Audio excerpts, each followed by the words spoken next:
Mas você sabia que o Hitchcock quase foi preso por causa do Projeto Manhattan? O que ele tem a ver com o Projeto Manhattan? Pois é.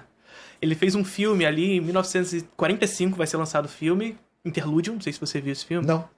Maravilhoso, é um dos melhores filmes do Hitchcock. Só que, enfim, ele foi lançado em 45, mas ele foi feito em 44. Uhum.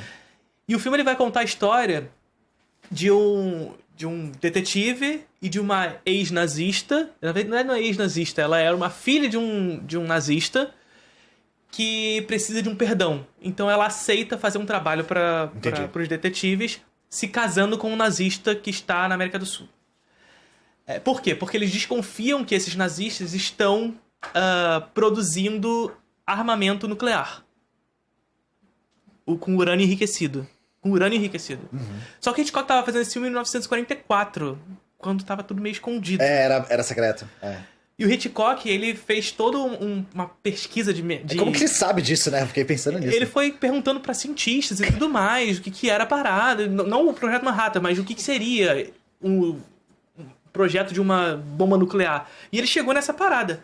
E aí os Estados Unidos ficou meio assim, porra, ele tá sabendo de informações. Ele quase foi preso por causa desse filme. Isso me lembra o Tom Clancy? Não, me lembra uma banda de hip hop, que é um hip hop marxista chamado The Coup. Ex-nazista, ela era do Partido Novo. Tem uma banda de hip hop marxista chamada The Coup, é o Golpe. E eles lançaram em 2001 uma capa gloriosa, que são eles na frente das Torres Gêmeas com um avião batendo assim, explodindo. Caralho! E logo depois aconteceu o 11 de setembro. Caralho! Então aí essa capa foi retirada de todo que é lugar. Hoje em dia o disco se encontra com uma capa alternativa. Sim. Agora, pra voltar de fato no negócio lá dos kaijus, você falou do diretor que foi sequestrado e tudo mais. Isso é uma prática, inclusive, dessa narrativa ganha, né? De fazer o cherry picking. De escolher a dedo aquilo que é o... Olha só, tá vendo como são censurados? Tá vendo como isso acontece? Quais exemplos assim você consegue dar e por que isso acontece? O que é generalizado no caso da Coreia Popular, eles pegam pessoas que são... O vocabulário já não é neutro, né? Dissidentes. Sim. Nunca as pessoas são meramente imigrantes. Sempre que são países que não têm governos, mas têm regimes. A Coreia tem regime, Cuba tem regime, o Brasil tem governo. Sim. Agora está se transmutando no regime do Xandão-lulismo. Né? Mas essas pessoas são dissidentes desse regime. Muitas vezes são atochadas de dinheiro até o rabo para poderem fazer contra-propaganda. Né? E isso é uma coisa que seduz muita gente. O que a gente vê na Coreia Popular pessoas que... O que acontece, né? Vou contar a história toda para contextualizar. Depois do fim da União Soviética, a Coreia Popular perde o seu maior parceiro econômico, que era a Europa do Leste. Sim. E não perde por motivos particularmente ideológicos, mas porque a Europa do Leste é inserida numa outra lógica econômica, que agora ela só aceitava dinheiro no lugar de troca em espécie. Então a Coreia, que não estava inserido no sistema econômico internacional, não conseguia mais comercializar com a Europa do Leste e perdeu boa parte do seu acesso principalmente a combustíveis. Nesse período da década de 90, eles entram numa profunda crise econômica. E aí sim, esse é o momento que há fome grave na Coreia. Eles chamam esse período de árdua marcha. No período da árdua marcha... É dos anos 90, né? É do fim da União... o fim da União Soviética, basicamente, até... Eu acho que eles contam até mais ou menos 2000 e alguma coisa. Na verdade, é o momento de crise dessas experiências que sobrevivem. Cuba né? também sofreu pra caramba. O Vietnã resolveu fazer o Doi Mol, que foi abrir pro capital. Eles tomaram essa decisão lá pra tentar aliviar o sofrimento da população. E aí, na Coreia... nesse momento, a gente vê uma série de pessoas realmente indo para a China e para o Sul. Tanto que você vê boa parte das pessoas que saíram do Norte e foram para o Sul tem mais ou menos 30 e poucos anos. Sim.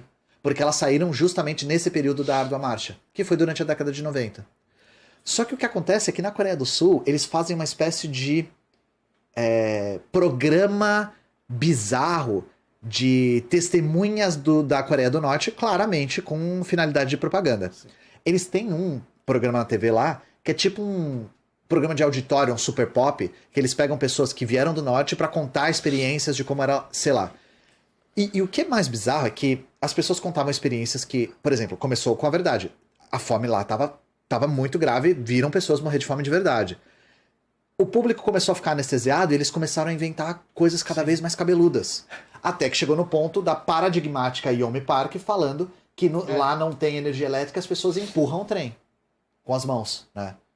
Ou que na Coreia do Norte o Kim Jong-un disse que ele inventou o hambúrguer. Essas coisas que... cada vez ela fala uma coisa diferente. Sim. Né? Às vezes ela até esquece o que ela falou e fala coisas que são contrárias e tal. No caso desse diretor, que existe esse mito, acho que nem todo mundo é obrigado a saber, né?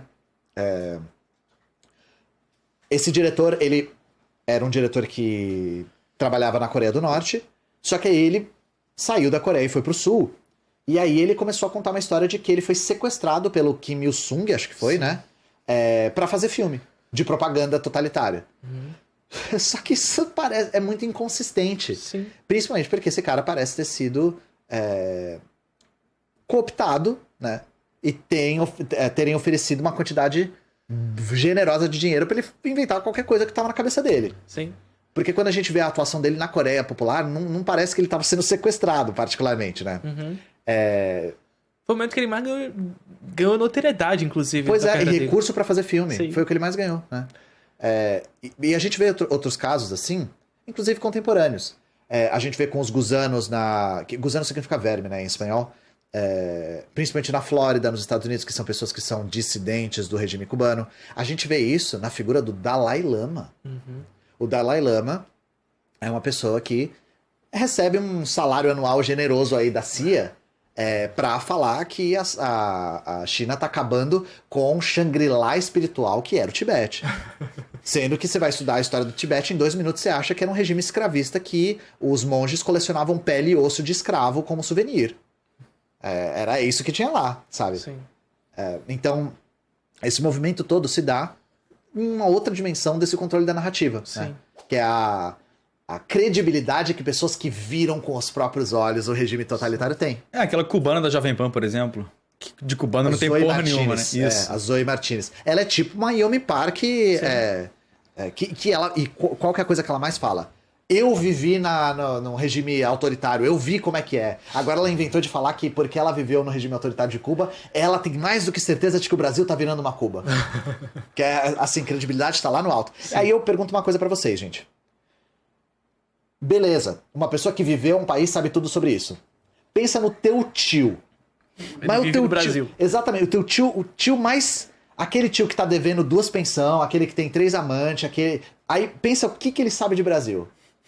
Pensa que se ele saísse daqui e fosse entrevistado na Europa sobre o Brasil, o que ele ia achar? Pensa que supostamente seu tio pode supostamente ser pago pra falar sobre isso também. Sim.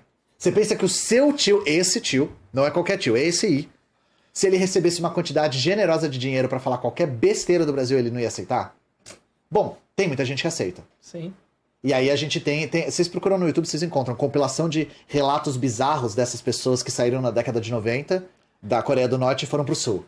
Gente que saiu com 2, 3 anos inventando cada história que é assim, é coisa pra fazer o Takashi Miike olhar e falar, caralho, nossa, essa aí passou do limite do gore, sabe? Sim, sim.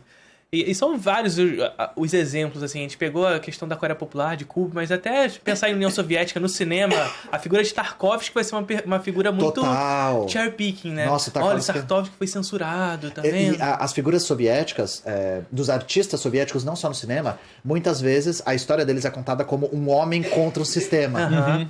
Um homem enfrentando um sistema. Que era exatamente o oposto, na verdade. Exatamente. Aí e dizem que, tipo, tem que sustentar. Essa história tem que ser sustentada perante os filmes do Tarkovsky que existem. Sim. E que foram produzidos. Aí a gente vê isso também na literatura.